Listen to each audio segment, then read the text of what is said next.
अस्सलामुअलैकुम दोस्तों तहज्जुद की नमाज पढ़ने का तरीका क्या है। तहज्जुद की नमाज में नियत कैसे करें। तहज्जुद की नमाज में हम कुरान पाक की कौन सी सूरह पढ़ें। तहज्जुद को पढ़ने के 10 बड़े फायदे मिलते हैं। जो भाई बहन भी इन 10 बड़े फायदों को सुन लेगा इंशाअल्लाह वो रात को उठकर तहज्जुद की नमाज को अदा जरूर करेगा। अगर किसी का भी कोई भी मसला है, कोई भी उसकी दुआ है, कोई भी हाजत है, कोई भी मकसद है, वो तहज्जुद की नमाज अदा करने के बाद जो भी दुआ मांगी जाएगी इंशाअल्लाह वो आपकी दुआएं कबूल हो जाती, आपकी ख्वाहिशें कबूल हो जाती, आपका जो मकसद होता है वो कबूल हो जाता है। क्योंकि तहज्जुद की नमाज जब अदा की जाती है तो उस वक्त अल्लाह उस बंदे के सबसे ज्यादा करीब होता है और आप जो दुआ मांगते हैं इंशाअल्लाह आपकी वो दुआएं कबूल हो जाती हैं। तो पहले हम जान लेते हैं कि तहज्जुद की नमाज को पढ़ने का तरीका क्या है, वक्त क्या है। तो सबसे पहले हम 10 बड़े फायदे जान लेते हैं कि हमें तहज्जुद की नमाज पढ़ने से 10 कौन कौन से फायदे मिलेंगे। उसके बाद तहज्जुद की नमाज को कैसे अदा करना है वो सारी बात वीडियो के आखिर में आपको समझा दूंगा। तहज्जुद के वक्त मांगी गई दुआ आपकी कभी भी रद्द नहीं होती है, वो कबूल हो जाती है। तहज्जुद के वक्त मांगी गई दुआ एक ऐसा तीर है जिसका निशाना कभी चूकता ही नहीं है। हमारे उलमा फरमाते हैं, वो कहते हैं कि अगर इंसान को किसी भी चीज की तमन्ना है, किसी भी चीज की ख्वाहिश है, तो वह इंसान रात को उठकर तहज्जुद की नमाज अदा करने के बाद अल्लाह से दुआ मांगे, इंशाअल्लाह उसकी वो ख्वाहिश पूरी हो जाती है। तहज्जुद के करीब अल्लाह आपके सबसे ज्यादा करीब होता है, तो उस वक्त आप अल्लाह से खूब ढेर सारी दुआएं मांगे। अब मैं आपको तहज्जुद की नमाज के 10 बड़े फायदे बताता हूँ। जो शख्स तहज्जुद की नमाज पढ़ने का पाबंद होता है वो इंसान अल्लाह के बहुत ही ज्यादा करीब होता है, वो बंदा अल्लाह का वली बन जाता है। नंबर 2, जो शख्स तहज्जुद की नमाज को अदा करता है उसकी तमाम परेशानियां मुसीबतें खत्म हो जाती हैं। नंबर 3, जो शख्स भी तहज्जुद की नमाज अदा करता है तो अल्लाह ताला उसके चेहरे पे नूर ला देता है, यानी कि उसका चेहरा बहुत ही ज्यादा खूबसूरत हो जाता है। नंबर 4, जो शख्स भी तहज्जुद की नमाज अदा करता है और अल्लाह से उस नमाज को पढ़ने के बाद जो भी दुआ मांगता है तो अल्लाह ताला उन सब की तमाम दुआओं को कबूल फरमा लेता है। नंबर 5, जो शख्स भी तहज्जुद की नमाज पढ़ने के बाद अल्लाह से जो भी सवाल करता है तो अल्लाह ताला उसके उस सवाल को पूरा फरमा देता है। नंबर 6, जो शख्स भी तहज्जुद की नमाज अदा करता है तो अल्लाह ताला उसकी मग़फ़िरत फरमा देता है। नंबर 7, जो शख्स भी तहज्जुद की नमाज अदा करता है तो अल्लाह ताला उसका दर्जा बुलंद फरमाएगा। नंबर 8, जो शख्स भी तहज्जुद की नमाज अदा करता है तो अल्लाह उस इंसान की लोगों के दरमियान इज्जत को पैदा कर देगा। नंबर 9, जो शख्स भी तहज्जुद की नमाज अदा करता है वो सेहतमंद रहता है, यानी कि उसकी सेहत बनी रहती है। नंबर 10, जो शख्स भी तहज्जुद की नमाज रात के वक्त उठकर पढ़ता है तो अल्लाह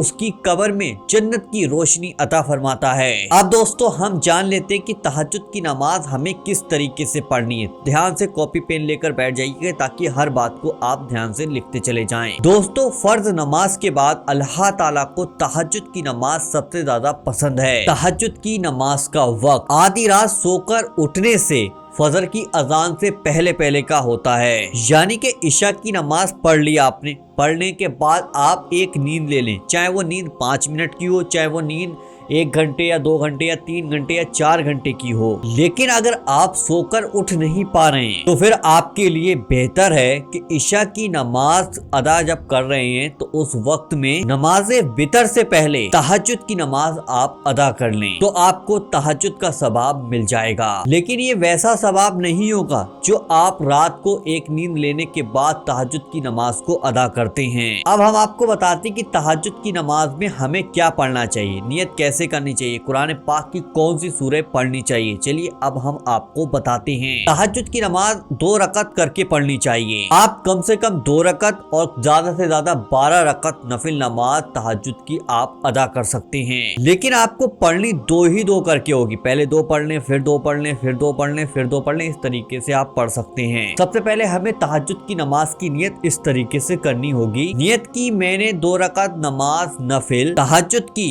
वास्ते अल्लाह ताला के मुंह मेरा काबे शरीफ की तरफ, अल्लाहु अकबर, इस तरीके से कानों तक हाथ ले जाएंगे। उसके बाद दोनों हाथों को इस तरीके से बांध लेंगे। फिर उसके बाद आप एक बार सना पढ़ेंगे जो आपके सामने मैंने लिख दी, एक बार आप सना पढ़ लीजिएगा। उसके बाद आपको एक बार सूरे फातिहा पढ़नी है, जो आपकी स्क्रीन पे लगी हुई है ये सूरे फातिहा है। उसके बाद आप कुरान पाक की जो सी सूरह चाहें वो पढ़ लें, यानी कि ज़्यादा से ज़्यादा आप कुरान पाक की सूरह को पढ़ सकते हैं। अगर आपको एक ही सूरह याद है तो आप एक भी पढ़ सकते हैं, लेकिन ज़्यादा से ज़्यादा पढ़ने की कोशिश कीजिएगा। फिर उसके बाद आप रुकू सजदा आम नमाज की तरह करेंगे, जैसे कि आप आम नमाजों में रुकू और सजदा करते हैं। उसके बाद आप दूसरी रकात के लिए खड़े हो जाएंगे। जब आप दूसरी रकात के लिए खड़े हो जाएंगे तो वहां पर जो आप पहले सना पढ़कर आए थे वो नहीं पढ़नी। अब आपको यहाँ पर एक बार सूरह फातिहा को पढ़ना है। जो आपकी स्क्रीन पे लगी हुई सूरह फातिहा, इसे देख लीजिएगा, उसे देख के याद कर लीजिएगा।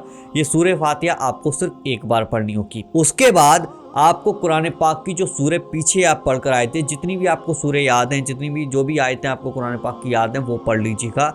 ज़्यादा से ज़्यादा पढ़ने की कोशिश कीजिएगा। अगर ज़्यादा से ज़्यादा पढ़ना नहीं आ रहा, नहीं है आपको पता, तो एक सूरह आपको मालूम है तो वो भी आप पढ़ सकते हैं, लेकिन कोशिश आपकी यही रहनी चाहिए कि ज़्यादा से ज़्यादा सूरह को पढ़ा जाए। फिर उसके बाद रुकू और सजदा आम नमाज की तरह करेंगे। फिर आप कायदे में बैठ जाएंगे।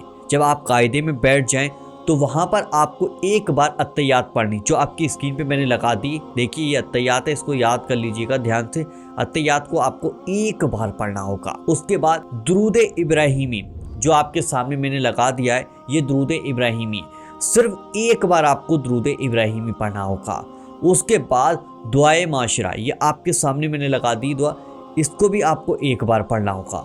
जब ये तीनों चीज़ें आप पढ़ लें, उसके बाद आप सलाम फेर लीजिएगा।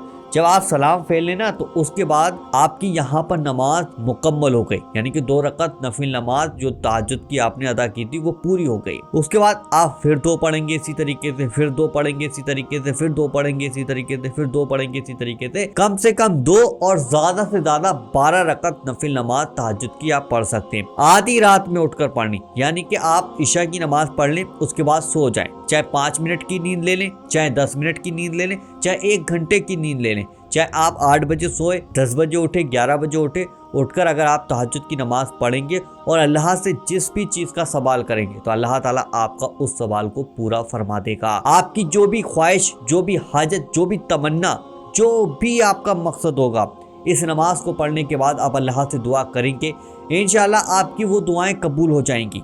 आपका हर मकसद पूरा होता चला जाएगा, आपकी परेशानियां ख़त्म होती चली जाएंगी, आपके चेहरे पे नूर आना शुरू हो जाएगा, आपका चेहरा नूरानी हो जाएगा, आपकी इतनी ज़्यादा लोगों के दरमियान इज्जत पैदा हो जाएगी।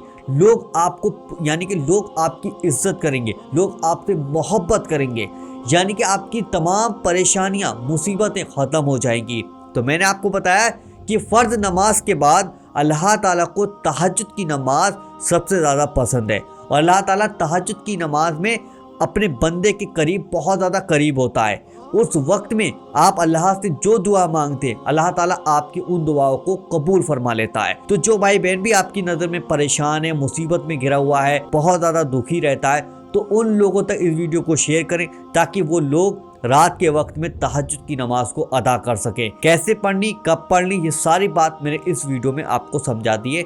तो वीडियो को आप लोगों के पास ज़रूर शेयर कीजिएगा और तहज्जुद की नमाज आप अपनी ज़िंदगी में ज़रूर पढ़िएगा। वीडियो पसंद आया तो वीडियो को दिल से लाइक कीजिएगा, और इसी तरीके के और वीडियो देखना चाहते हैं तो वजीफा पावर चैनल को आज ही सब्सक्राइब ज़रूर कर लीजिएगा। चलिए दोस्तों, मिलते हैं इंशाल्लाह एक नई वीडियो के साथ। जब तक के लिए अल्लाह हाफिज़।